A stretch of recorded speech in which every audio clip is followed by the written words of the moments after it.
As we are finishing our last few features of our dollhouse, I realized that we have used a lot of neutral and pastel colors for most of the rooms. So I decided to add something more vibrant and fun to the house. And yes, today I will share with you how to make Julie's bed. It's a new version in the purple color. I try to replicate all the features to be as close as possible, but on the cheap. And I just want to let you know ahead that the video recording wasn't as smooth as I expected because I forgot to record a few steps. So just bear with me. Also, the size of Julie's room is quite small and the ceiling is low, so the measurement of the bed I'm making to fit the room is less than the real American Girl doll's bed size. And now let us get started. So here's a list of the tools we will be using, just the regular tools. And for the people who are using the miter saw, it's amazing. It's a lot faster, and yes, I would totally recommend it, especially when you're using wood for this project. Here's the list of the measurement that I use for our customized bed size. I've added American Girl doll bed size in case you want to use them if you have a bigger room. I've also added the full foam board option and measurements as well. So in case if you don't have the miter saw or you can't use wood, you can always use foam board. The only difference with the foam board is the addition of the 2 base support for the middle rail supports part, so that way the bed will be more secure and it will stay in place better. And the major frame part of this bed is made of wood, so I started out by marking the parts and measurements and used a miter saw to cut the wood. The lower parts are cut straight, and the top canopy part I have decided to cut at a 45-degree angle. Everything should be very straightforward if we were going to make the 4 poles or the 4 legs out of the squared wood pole as other tutorials that you have seen throughout Pinterest or YouTube. But because I want to keep the special feature that the leg part to be wider at the bottom and it decreases inside as the poles reach towards the top of the canopy part. And so I have decided to use foam board to make it easier for people who only have simple tools to work with.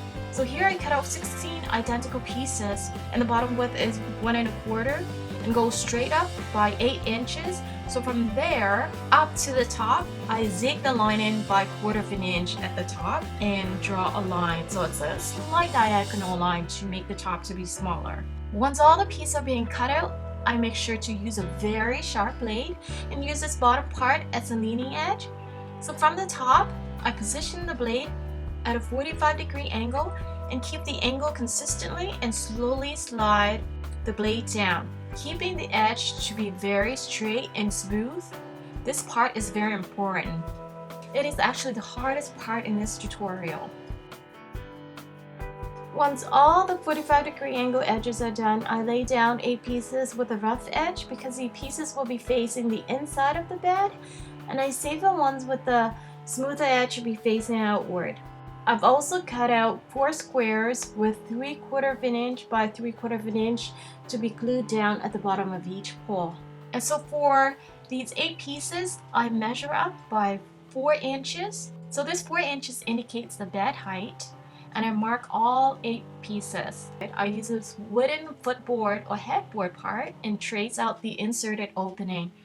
So the wooden piece to be positioned right at the marked edge up and from the right hand side by 1/4 inch. Repeat tracing out with the other 4 pieces on my right hand side, but this time use the wood piece to be positioned by 1/4 inch from the left hand side. Then I use an X-Acto knife or utility knife to cut out all the 8 openings. Once all of the 8 openings are being cut out, I group the pieces into 4 different groups, and each group has 2 pieces with opening, with 1 from each side and 2 of the good pieces. Then I glue all the sides together with hot glue. So just to ensure that all the edges are closed neatly together as much as possible.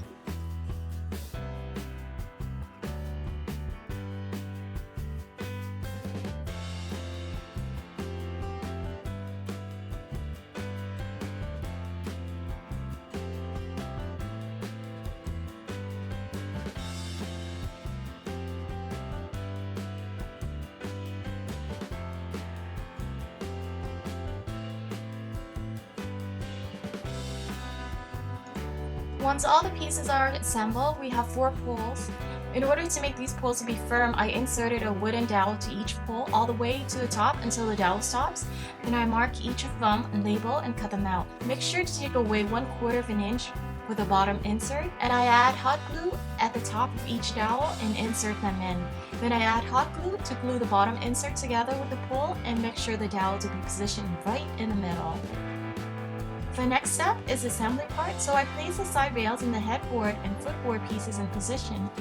I add wood glue to the end of the footboard, then add hot glue to the opening of the foam board pole, and then I insert the side rail in, so the wood glue will glue the end of the rail with the dowel, and the opening will seal the pieces securely together as well. So apply this step for the other sides, and don't forget to match them up to ensure that the headboard parts and the footboard parts will be identical in length before attaching the side rails together. Then apply the same method to add the side rails together as well. So the bed frame is forming. I would highly recommend that we wait until this step to measure the length of the mattress support to be exact as the opening length when all the pieces are glued together. Then cut out the pieces. I measure in from the footboard and headboard rail edge in by 5 inches and mark with a pen to position the support pieces, and use wood glue to glue them to the side rail. I would say position them right along the bottom edge or 1/4 of an inch up to spine. Then find something to hold and support these pieces in place and wait for about 20 minutes at least until the glue dries. In the meantime, let's utilize the time to glue the canopy part together. Before joining the pieces, I would recommend to match them up to ensure that they fit when all the poles are being joined with the bed frame. Then glue all the pieces with wood glue and wait for about 20 minutes. So this is the frame after I let the glue dry for about an hour. I use hot glue to glue the canopy part together with the poles.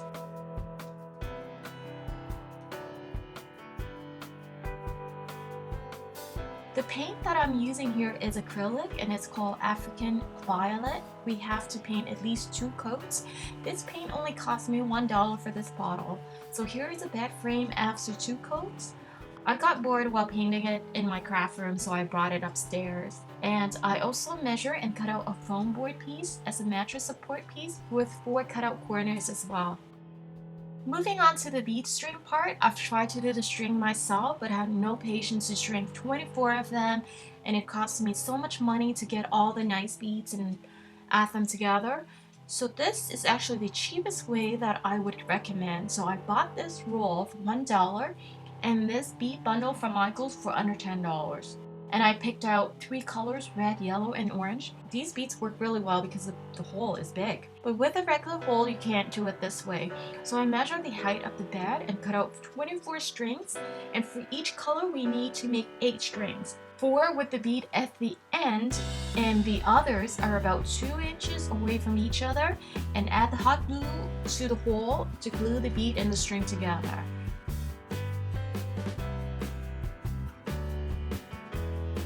The other 4 strings are started with 1 inch from the bottom edge.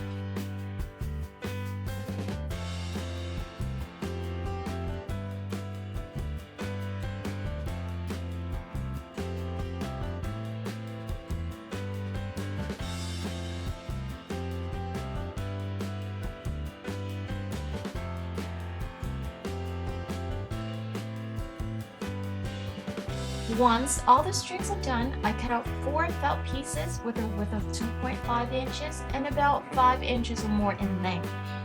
Then I add a line of glue and line the strings up in the color pattern, so it's red, orange, and yellow, and they're 6 together. The next step is to glue the felt to the canopy. So I add glue to the side with the beads ends and fold the felt in glue. I add glue to the side with the beads and fold the felt and glue the felt pieces together. Then I add glue to the other side and glue it together at the canopy bottom part with half of an inch away from the wall. So that's it for the frame.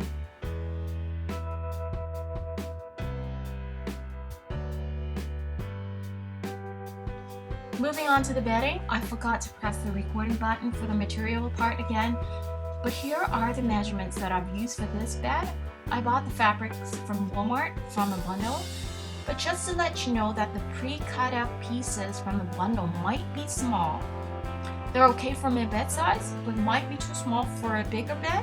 The ribbon is something I found from Michael's, and the crochet flower came from Ikea. It's a pack of 4 in different colors. Also, I just remembered to mention that the cheapest way to get polyester fill is to buy a pillow from Ikea. It's only $2 Canadian for one pillow, but you can use the fillers for a lot of bedding sets. And I will add a link for the pillow in the description box below. So after the pieces are being cut out, I use a sewing machine to sew them together. Again, for a more detailed tutorial, you can check out my bedding tutorial video, and I will add a link in the description box as well. Starting out with the pillow, I place a ribbon 1 inch away from the edge, and I make 2 rows of top stitching along the ribbon's edge. And then with the right side together, I sew around with 1/4 inch seam allowance and leave 2 inches opening.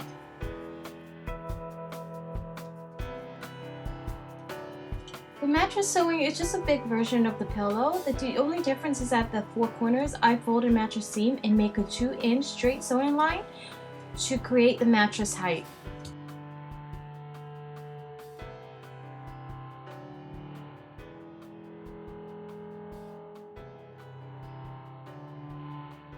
For the canopy, I fold each corner in half, sew a straight line with 1-inch stitch line, then turn the raw edge in by 1/4 inch and sew around, then apply ribbon along the edge with stitching along the ribbon's edge.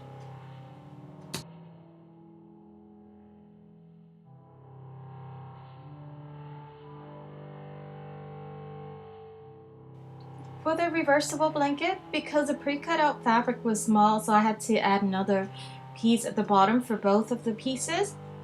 So first I attach a ribbon with 1 inch away from the top edge of the plain orange side, then sew the pieces together.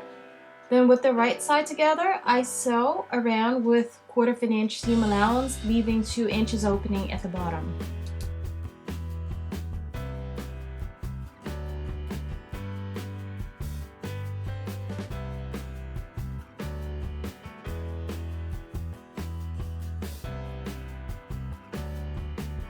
I trim all the corners and turn all the pieces inside out.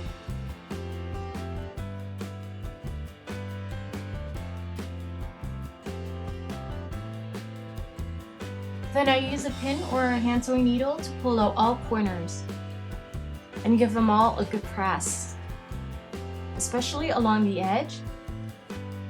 Then I close all the opening with hot glue. I add a lot of polyester fill into this mattress because this mattress is really thick. And for the crochet flower, I use hot glue to attach.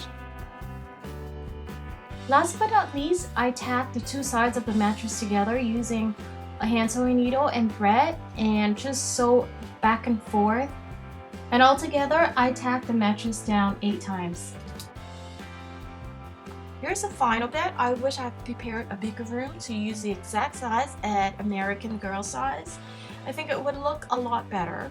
But for now, I think it's okay. It's just that the 70 color theme has so much fun and the style is groovy and very vibrant that the room brings me a smile whenever I look at it.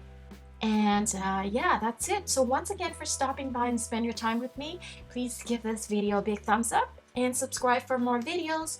See you guys soon.